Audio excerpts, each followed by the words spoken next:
She was 31. I was 64. And yes, I knew the math. I knew it every single day. But when she looks at you, you don't feel like an old man. You feel seen. And that feeling cost me $155,000. It cost me my dignity. I'm telling you this so you understand the truth. Not the fantasy they sell you in the travel videos, but the truth of what can happen when you're a man my age, alone, in a foreign country. $155,000. It's a number so big it almost loses its meaning until you look at your bank statement and see the void where your future used to be.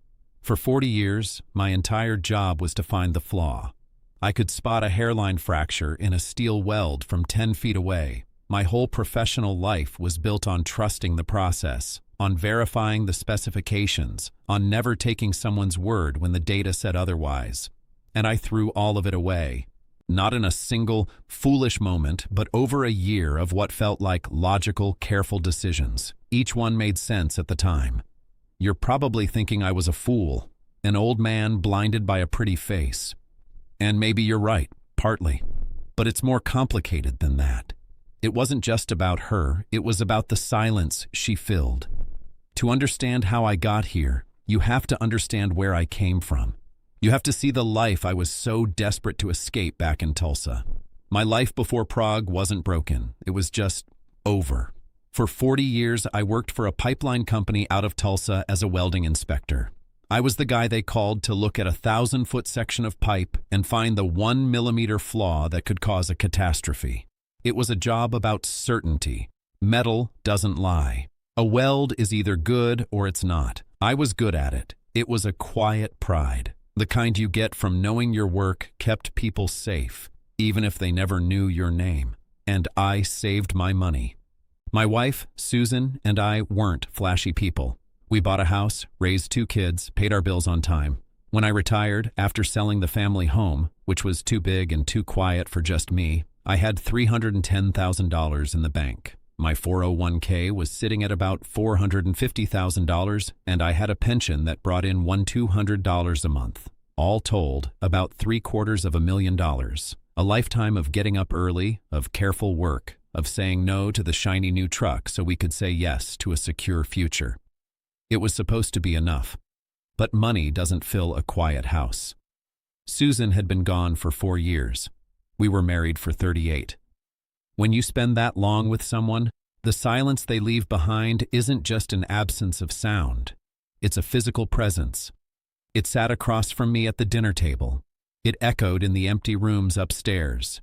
It was in the closet where her coats used to hang. My kids were grown, living in other states, building their own lives. I was proud of them. But they were busy, and I was just a widower, a retiree, an old man in a quiet house in Tulsa, Oklahoma, waiting for the days to pass. I felt invisible, not in a dramatic way, not in a way anyone around me would have noticed.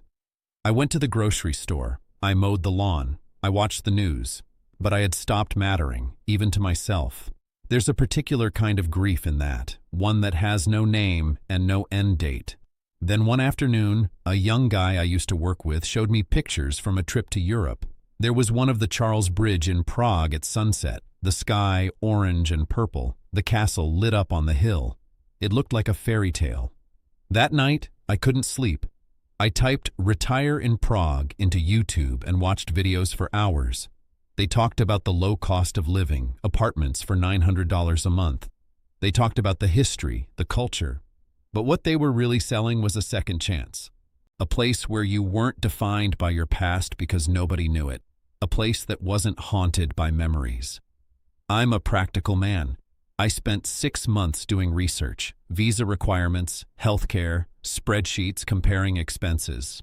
On paper, it was a sound decision. I successfully applied for a long-duration visa. I wasn't running after some fantasy. I was executing a plan to start living again. I convinced myself that my professional judgment, the skill I'd honed for 4 decades, was guiding me toward this new, sensible life. I landed in Prague on a bright morning in May, and for the first few months, it was everything the videos had promised. The loneliness that had been a physical weight in Tulsa just evaporated into the Prague air. The quiet house was replaced by the constant, gentle rumble of the trams. The air was different, cooler, carrying the smell of cobblestones after a light rain. I walked for hours every day, got lost in the narrow streets of the old town, sat by the Vltava River watching the boats drift past. I'd cross the Charles Bridge at dawn before the tourists arrived and just stand there, watching the city wake up. I wasn't a widower here. I wasn't a retiree. Nobody knew my name or my history. I was just an anonymous man with a map, and the feeling was like taking a deep breath after being underwater for too long. For the first time in 4 years, I felt like I was living, not just enduring. I found a one-bedroom apartment in Žižkov on the 3rd floor of a classic old building with high ceilings and a view of a quiet courtyard. The rent was 20,000 Czech crowns a month, about $870. Just maintaining the lawn and paying property taxes on my empty house in Tulsa cost more than that. I had a minor medical issue, walked into a private clinic, saw an English-speaking doctor within an hour, and paid 1,500 crowns, about $65, for the consultation and prescription. In America, just walking into the emergency room would have cost 10 times that. Every detail was confirming the logic of my decision. The people were different too. Nobody performed friendliness. The interactions I did have, ordering lunch, buying groceries, were direct, efficient, without pretense. For a man who spent 40 years judging the quality of a weld, this was a culture I understood. It wasn't about the surface shine. It was about what was real underneath. I'd sit in a local pub in Žižkov, get a full plate of goulash and a beer for less than $10, and watch life happen around me. I hadn't just changed my address. I felt like I had found a better way to live. That's the trap. When everything is going right, when the world is finally rewarding you for taking a chance, your defenses go down. You stop inspecting the welds. And that's the exact moment you're most vulnerable. The night I met her, I wasn't looking for anyone. I was in a pub in Stare Miesto, the old town, just having a beer and reading a book. She sat down at the table next to mine with a friend and just started talking to me. Her name was Lenka. She said she was 31, an art history student from Ostrava. She had a warm, genuine smile, and her eyes were intelligent. They looked at you like they were actually processing what you were saying. The most incredible thing was she wasn't impressed that I was American. She wasn't asking about money or my job back home. She was asking about my stories, about the pipeline, about working in the heat of Texas or the cold of North Dakota. She made me feel like the most interesting man in the room. For the first time in 4 years, I felt like Frank. Not a label, not a category. Just me. We started seeing each other regularly. For 6 months, it was easy. We'd walk through Letna Park, looking down over the city, or spend a Saturday afternoon exploring the castle grounds. We'd find little restaurants in the back streets of Žižkov that weren't in any guidebook and sit there for 3 hours over a meal. She was teaching me bits of Czech, and I was helping her with her English papers. It felt genuine. It felt earned. Looking back, I can see the craftsmanship in it. A master welder can make a join so perfect you can't see the seam. That's what it was. A perfectly crafted illusion of a normal, loving relationship. And I believed in it completely because I wanted to believe. And wanting, when you've been starving for connection long enough, is a very dangerous thing. For 40 years, my entire job was to find the hairline fracture. The first one appeared about 6 months in, but I missed it. She called me one afternoon, sounding stressed. Her roommate had moved out unexpectedly, and she was short on rent and the deposit. She needed 23,000 Czech crowns, about $1,000. It was a plausible story. Things like that happen. I was happy to help. It felt good to be the guy who could solve her problems, the one she could lean on. So I went to the bank, got the money, and gave it to her. No questions asked. It was a pressure test, and I failed it. 3 months later, the next test came, and the stakes were higher. She came to my apartment one night, eyes red, clearly crying. Her father, back in Ostrava, had a serious health problem. She was vague on the details. Something with his heart, a private medical procedure the public insurance wouldn't fully cover. She showed me a string of emails on her phone, all in Czech, full of long medical terms I couldn't understand. She looked so small, so helpless. The amount she needed was 115,000 crowns, about $5,000. You have to understand, at that moment, all my analytical skills went out the window. My job for 4 decades was to demand proof, to verify everything. But this wasn't a project specification. This was the woman I was falling for, in tears, afraid for her father. I wasn't an inspector anymore. I was her protector. I gave her the cash in an envelope. She hugged me so tight and told me I was her hero. And that feeling was worth $5,000. Or so I told myself. We had been together for a year when she brought up the future. A business, a real, tangible thing we could build together. Her friend was an artist, and Lenka, with her art history background, wanted to open a small gallery in Žižkov. She had a whole business plan written out. Smart, detailed, with numbers, potential profit margins, a list of artists to feature. The only thing missing was the initial capital to secure the lease and do some renovations. She needed 345,000 crowns, about $15,000. Now, this was different. This wasn't a family emergency, this was a business deal. For a moment, the old Frank surfaced. A part of my brain said, this is a risk. You need to see the paperwork. You need to meet the friend. But she saw my hesitation. She looked at me, not pleading but steady. And she said, Frank, I need to know you believe in me, not just as your girlfriend, but as a person with dreams. It was brilliant. She had taken a financial transaction and turned it into a referendum on our relationship. It wasn't an investment in a gallery anymore. It was an investment in her. How could I tell this woman, who had pulled me out of my gray world, that I didn't believe in her? So I said yes. I transferred the money. That $15,000 was the anchor. Once it was in, pulling out the rest was just a matter of time and leverage. The gallery was always on the verge of opening. A permit delay, an issue with the wiring, a problem with the landlord. I never actually visited it.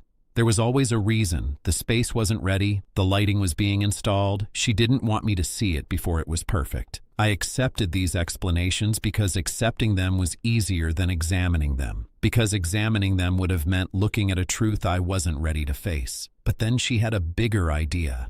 Why were we paying rent on 2 separate apartments? Why not take the next step? A real step. Buy a place together. She found a place in Vinohrady, one of the most beautiful neighborhoods in Prague. A classic pre-war building, high ceilings, herringbone floors, huge windows letting in the afternoon light. I could see it. I could touch it. This wasn't an abstract business plan. This was brick and mortar. The price was 11,500 crowns, about $500,000. They needed a 20% down payment to secure the mortgage. That's where I came in. This is when she introduced me to her family lawyer. He had an office near Wenceslas Square, an older man, maybe my age, who spoke that kind of slightly broken, heavily accented English that feels genuine because it isn't perfect. He was calm, reassuring. Lenka explained that because I was a foreigner, buying property was complicated. Extra taxes, special regulations. It was a complete lie. I know now that since 2009, an American citizen can buy property directly in the Czech Republic. But I didn't know that then. She said the cleanest, fastest way was for the purchase to be in her name initially, as a Czech citizen. All I needed to do was provide my share of the down payment. She had it calculated, $120,000. It was a staggering sum, but in the context of a $500,000 apartment that would be our home, it felt logical. It was the price of a new life. The lawyer spread a stack of documents across the desk, all in Czech. He walked me through them, pointing at paragraphs, giving me casual summaries in his accented, unhurried English. This is just standard purchase contract. This is record of your financial contribution for the notary. This one is just formality. Each explanation was brief, plausible, and completely unverifiable. I spent 40 years reading technical specifications where a single misplaced comma could mean disaster. Documents I understood so thoroughly I could catch an error buried in 1,000 pages of data. And there I was, in a professional-looking office in Prague, about to sign away 1/3 of my life savings based on verbal translations from a man I'd met 60 minutes ago, translating documents I couldn't read in a language I didn't speak. But Lenka was sitting next to me, holding my hand, her thumb gently rubbing my knuckles. She was smiling, that warm, real smile that had made me feel seen from the very first night. She was my partner. This was our future. So I signed where he told me to sign, every single page. I transferred the $120,000 to the account number the lawyer provided. For 1 week after that, everything was perfect. We celebrated. We went out for a fancy dinner. We walked past the building in Vinohrady, and she pointed up to the windows. "That will be our living room," she said. We were a team. We were building a life. Then the following Tuesday, I called her to ask about lunch. The call went straight to voicemail. Odd, she always picked up. I sent a text, no reply.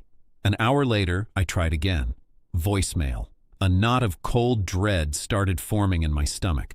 I walked over to the lawyer's office building. A young woman at the reception desk looked at me, confused.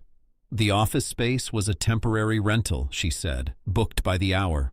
It was empty now. My heart was hammering. I practically ran to the apartment in Vinohrady. I found the name on the directory and pushed the button. The speaker crackled. "Ano?" A voice I didn't recognize.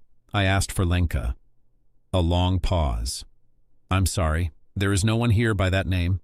A final click. The line was dead. I stood on that beautiful cobblestoned street, staring up at windows of an apartment that was never mine, and the entire structure of my new life turned to dust. I spent my whole career looking for stress points in steel. The irony is, I never saw the one in myself. My loneliness, my need to be seen, it was a structural weakness. And she knew exactly how much pressure to apply before the whole thing shattered. I pushed the button again, harder, nothing. A man walked out of the building, looked at me, this old American staring at an intercom, said something sharp in Czech I didn't understand, and walked away without breaking his stride. The windows were just windows, blank glass reflecting a gray sky. My feet started moving. I walked. I don't know for how long. I ended up at the river, but the beauty was gone. The water was just cold and gray. The swans were just birds. The castle on the hill was just a pile of stones. Everything had lost its meaning. All those months I had spent falling in love with this city, the late afternoons by the river, the mornings on the bridge, the quiet streets at dusk. All of it felt like set dressing now, a stage for a performance I hadn't known I was watching. When I got back to my apartment, the silence I had escaped from in Tulsa was back, but this time it was worse. It had a different texture. It wasn't the silence of grief. I knew what that felt like.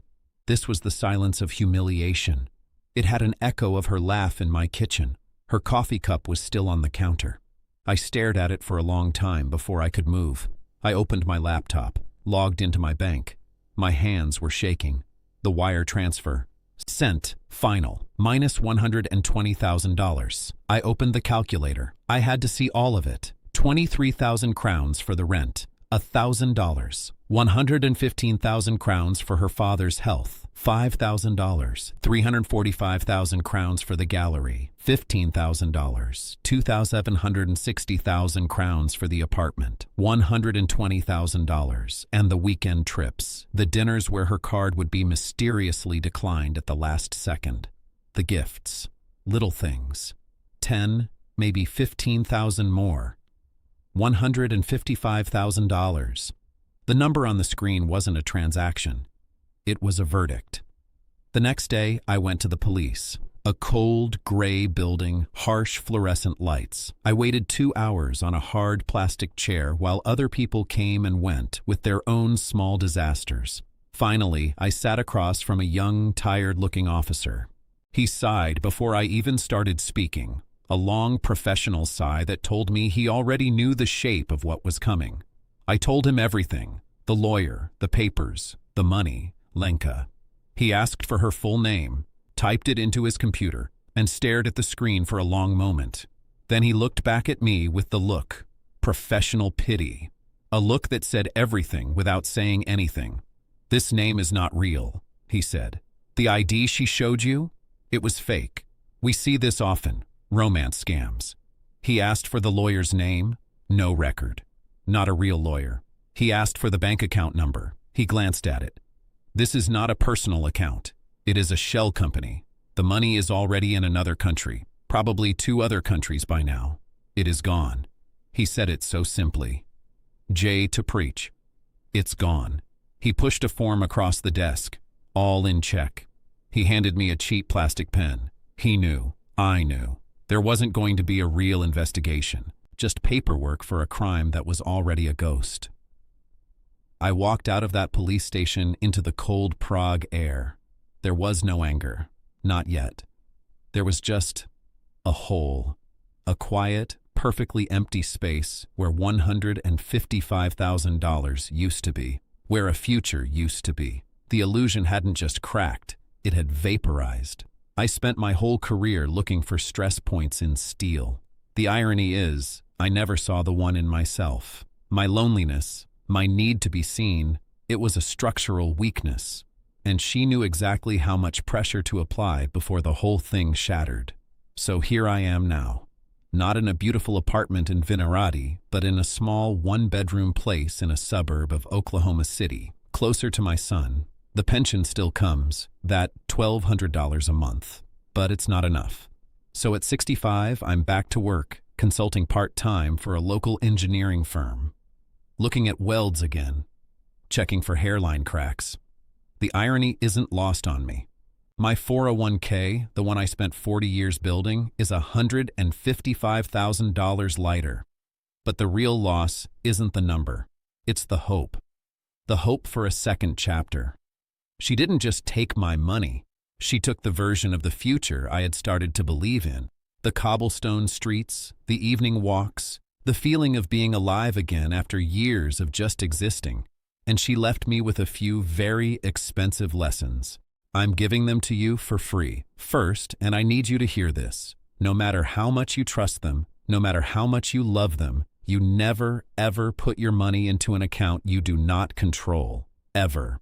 When she introduces you to her family lawyer, you smile, you shake his hand, and then you walk out and hire your own. An independent, vetted lawyer with no connection to her. You pay the extra $1,000, $2,000. It will be the cheapest insurance policy you ever buy. Because signing a stack of papers in a language you can't read isn't an act of trust. It's an act of surrender. Second, be honest with yourself about the age gap. I knew the math, 64 and 31, but I didn't want to believe what it meant. For some people, a relationship like that is a business transaction, not a partnership, an opportunity. You might feel love. You might feel seen for the first time in years, but they might just see a solution to their financial problems. Your heart cannot be your only guide when your entire life savings are on the table. You have to let your head in the room. You have to ask the hard questions, even if you're afraid the answers will break the spell. The last lesson is the hardest one. Loneliness is a powerful drug. It's a structural weakness. It makes you ignore red flags you would spot in a second if you were feeling whole. I spent my career finding tiny flaws in steel, but I couldn't see the massive crack in my own foundation. I was trying to fix an internal problem with an external solution. I thought changing my address would change me. Before you make a big move to Prague or anywhere, fix what's broken inside you first. Don't try to fill a void in your heart with a person, because there are people out there who are experts at spotting those voids, and they are very, very good at their work. Here's the truth. I don't hate her. I hate what I let myself become. I let my need for affection override 40 years of professional judgment. If you're a guy like me watching this from a lonely room and dreaming of a new life somewhere else, please hear me. The dream is real. But the predators are real too. They feed on hope. Before you book that flight, build a community first. Join expat groups online. Talk to people who have been there for years. Don't let one person become your entire world, because if they walk away, you'll be left with nothing. Thanks for listening. If this story helps even one person, it was worth telling.